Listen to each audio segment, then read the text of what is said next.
Olá, de volta para a lição de número 13. Nós estamos no final desse tema fantástico que foi a unidade em Cristo, a unidade da igreja em Cristo. E infelizmente estamos terminando, mas certamente foi um trimestre de grande proveito para todos nós. Pelo que me consta, esta já é a semana do Natal, embora a gente não saiba a data, mas a gente sempre tem, nesse período, o coração tocado pelo momento. Então, se você me permite, eu desejaria a você um Feliz Natal, sabendo que o verdadeiro Natal é Jesus Cristo, não são as comidas, as bebidas, os presentes, mas Jesus Cristo é o Natal, e o Natal de Cristo deve ser em todo o tempo. Ele deve estar nascendo no nosso coração, na nossa vida, e que Deus possa lhe abençoar, especialmente agora nesta reta final deste ano. Mas nessa semana o tema é restauração final da unidade. Você percebeu que lá na lição 1 se tratou da criação e da queda, do rompimento da unidade do ser humano com Deus. O ser humano que foi criado à imagem e semelhança de Deus, que se separou de Deus, se alienou, brigou com Deus por causa do pecado. E isto passou a todos os homens. Jesus Cristo veio e uniu esta humanidade através da sua igreja, através do seu amor, da sua graça, do seu sacrifício. E nós estamos andando com esta igreja hoje, caminhando para o objetivo da restauração final e completa. Jesus já nos comprou na cruz, mas ele precisa voltar uma segunda vez para nos retirar totalmente da influência do pecado.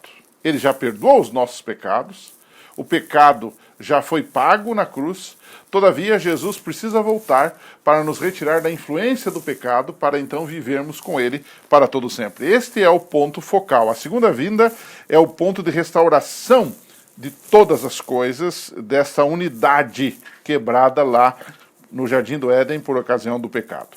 Qual é a certeza desta restauração? Essa é a primeira pergunta desta semana, né? Os cristãos, nós cremos que a promessa bíblica é uma segurança. Jesus disse, eu voltarei, João 14, verso 3. Os primeiros cristãos consideravam a volta de Jesus, a segunda vinda de Cristo, como a bendita esperança. Observou? Tito 2,13. Não era apenas esperança, porque hoje você tem a esperança dos sociólogos, dos estudiosos, dos pesquisadores, dos políticos, das ideologias, sejam elas de qualquer natureza. São esperanças que o ser humano tem. Muitas vezes ele briga, ele faz guerras por conta dessas esperanças que ele tem. Mas nós entendemos que a verdadeira e definitiva esperança só é encontrada em Cristo. Por isso que Tito 2,13 fala de bendita esperança. Ele qualifica essa esperança, é a esperança que vem de Deus. Os cristãos esperavam que todas as profecias e promessas das Escrituras fossem cumpridas no segundo advento, pois esse é o verdadeiro objetivo da peregrinação cristã. É chegar no lar, é chegar no ponto que Deus preparou para nós. Então toda essa fragmentação, essas desavenças, essas brigas vão desaparecer, porque nós voltaremos a ser aquilo que éramos antes do pecado, seres perfeitos à imagem de Deus. Agora, uma segunda pergunta que caberia nesta semana é o que será restaurado? Eu anotei aqui dois pensamentos. Primeiro, a vida vai ser restaurada. Com o pecado entrou a morte. E, logicamente, como parentes da morte, nós temos a doença, a dor, o sofrimento. Mas, na restauração, com a segunda vinda de Cristo, haverá a ressurreição para a vida eterna. E o autor da lição coloca aquele clássico texto de 1 Tessalonicenses 4, 13 a 18, 1 Coríntios 15, 53, que diz que nós vamos ressuscitar, que nós teremos um corpo glorioso, não limitado, não corruptível, não deteriorável, como nós temos hoje. Talvez eu esteja falando a alguém que está talvez num leito, está se recuperando, está com uma doença ou coisa parecida. Não se desespere. Há esperança. O texto fala de uma transformação que ocorrerá na segunda vinda de Cristo. Então, a primeira coisa que vai ser restaurada é a vida.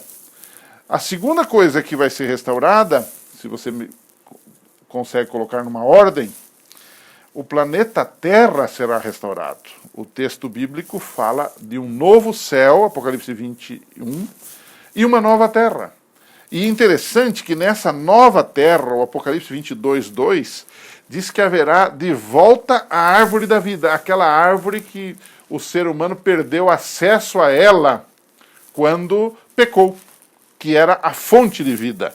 E a árvore da vida, o texto de Apocalipse 22, 2, até causa em alguns alguma preocupação, alguma inquietação, porque lá diz assim, as folhas da árvore são para a cura das nações. Claro que esse é um linguajar simbólico do Apocalipse. A verdadeira árvore da vida é o próprio Jesus Cristo. Ele é o doador da vida. Ele é o Criador. Em Cristo a vida original, não emprestada, não derivada, como alguns aí querem dizer que ele foi criado. Não, se fosse assim, ele seria um Cristo pela metade. Cristo é a fonte da vida.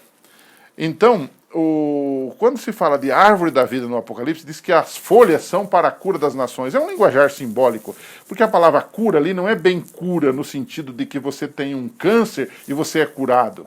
Não, a palavra cura ali quer dizer o seguinte, que na eternidade, ele não quer dizer que na eternidade vamos ter doença, que na nova terra vamos ter doenças para serem curadas. Não, o texto ali é terapeu.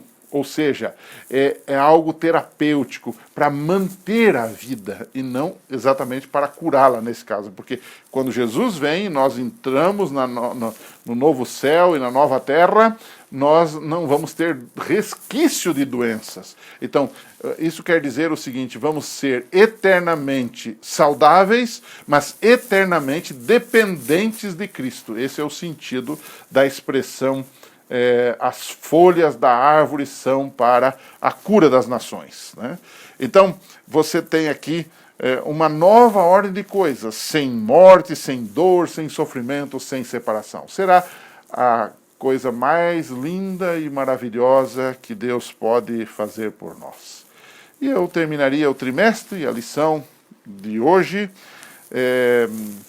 colocando, não fazendo nenhuma pergunta, mas ao mesmo tempo dizendo que nossa existência na nova terra, nós viveremos em unidade com todos. A verdadeira unidade será restaurada, porque ela já foi paga na cruz do Calvário por Jesus Cristo, mas ela será finalmente ratificada na sua segunda vinda, quando estaremos para sempre com o Senhor. Você gostaria de estar pronto para este dia? Você gostaria de estar pronto para este momento onde Deus interferirá nos negócios desse mundo e sairemos daqui? Se estivermos mortos, ressuscitaremos. Se estivermos vivos, seremos transformados. Que Deus lhe abençoe. Que você, sua família e sua unidade de escola sabatina estejam prontos para esse momento glorioso. A gente se encontra, se Deus quiser, no próximo trimestre e no próximo ano de 2019. Um abraço e até lá.